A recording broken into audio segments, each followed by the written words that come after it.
China is very large, and therefore it makes it both better and worse to do things there. But it's really just quite instructive that if you take, for example, South Africa, its economic size is the same as Shandong province, one of those 31 provinces. So just sort of having context in terms of how you approach China, in terms of your team sizes, in terms of your ambitions, in terms of your rollout. Are you taking new products, many products, one product, product clusters? How are you going to service them or support them? So whether you are an export developer or a strategic sourcing manager, a procurement manager, focusing in fairly early on and understanding China's clustering and where it is competitive and where it is becoming less competitive and how it is sort of then moving production and capacity inland or sometimes counterintuitively to the coast is quite important and can be done. So just to add to that sort of complexity argument, and this does not mean it's impossible, it just means it's difficult. It requires planning and good execution. But it's important to understand that under the State Council, you've got the different provinces, and you can see there 5 autonomous regions, 4 municipalities, special administrative regions, prefectures, counties, running into hundreds and thousands respectively, and many, many towns and many, many townships. And amongst other things, about 170 cities that have more than 1 million people, if you think of market size and concentration. But it does mean if you're doing a very big project that's sort of at the state level, it doesn't mean if you have all the approvals there that you have them here or here or here.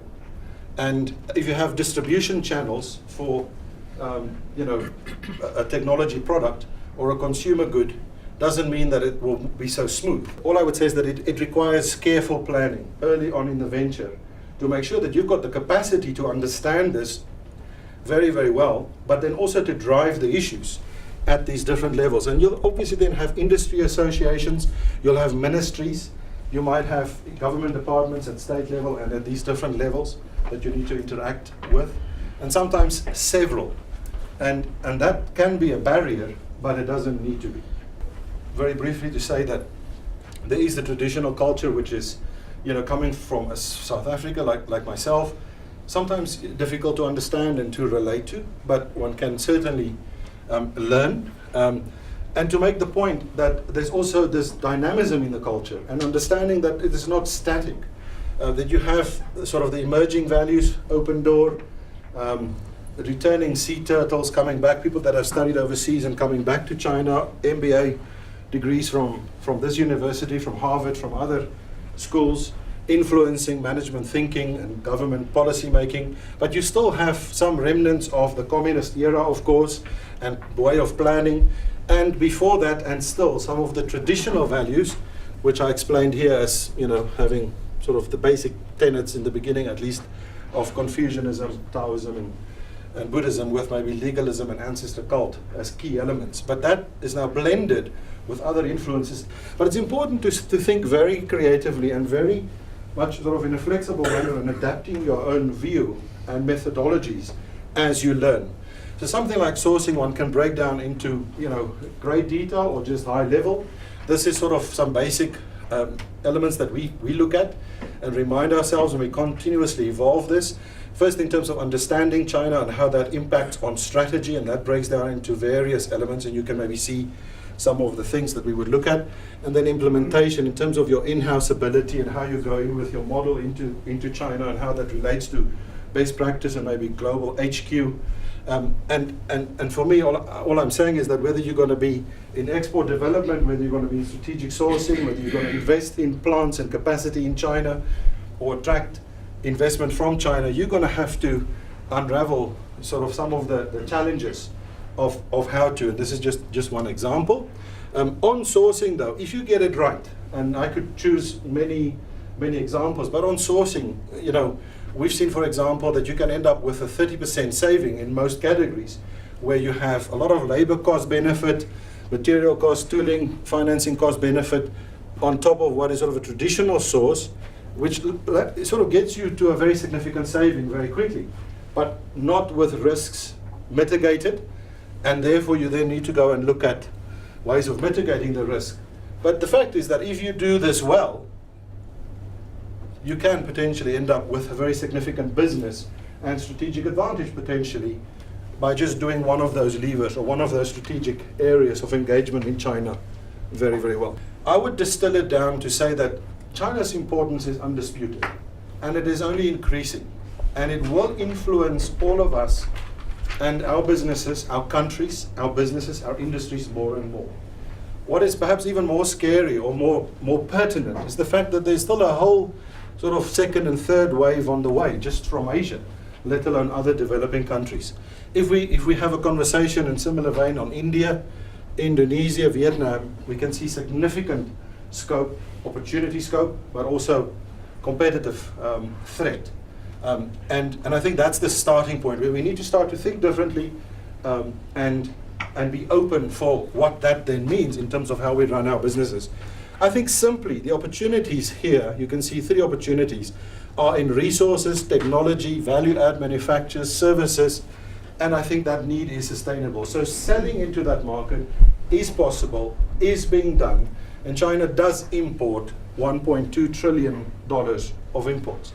So it's not a rumor, it's not speculation, it is an opportunity, and countries around the world are actively participating in that market, and I think we need to emphasize that significantly. The supply-based potential, I think, is more well known, but a lot of people are still hesitant. There's significant opportunity to source from China, but doing it well. And then the capital availability, strategic capital and co-investment opportunity, I think, is a very real one. China's outbound investment is at the foothills phase only. In the next 5-10 years, that scatter plot chart of dots that I showed you will become fuller and fuller as China goes global. And that, I think, is an interesting opportunity. Chinese CEOs have changed. I can tell you that I see that time and time again. I go and see the same people or new people in different parts of China, what they read, how they think, how they approach issues, how much they travel, and how they negotiate, how they see legal matters, how they see contracts, is moving fast. And I would say generally I'm impressed with that change. And if anything, it means that if you're up here and you have doubts, how serious do I take this in the boardroom? In the meantime, the Chinese are shifting. And you might doubt, you might, stand still. The Chinese are moving fast. And on the policy side, but also then in other countries in Asia. For me, this international interest of China and the knowledge gap still presents opportunities. I think for large corporates, but also for entrepreneurs. I think the Beijing Act is at least one example of that. That there is significant scope to go and sell services or products in China to Chinese. And also to do business with Chinese in Asia and Africa, South Africa, the rest of the world. But I think it's just a case of moving from inaction and doubt and not being informed to embracing this reality, those different opportunities, and going to the next step. Ultimately, China, you need to determine, is China irrelevant to you? Is it a competitor? Or is it a partner potentially, a client maybe? Or all of the above, or at least both of those? That's a serious question to ask. And ultimately, for me, I think there's some action to take. It relates very much to those opportunities there. And I think significant strategic advantage can be gained. Top line revenue, cost cut, and capital could be accessed.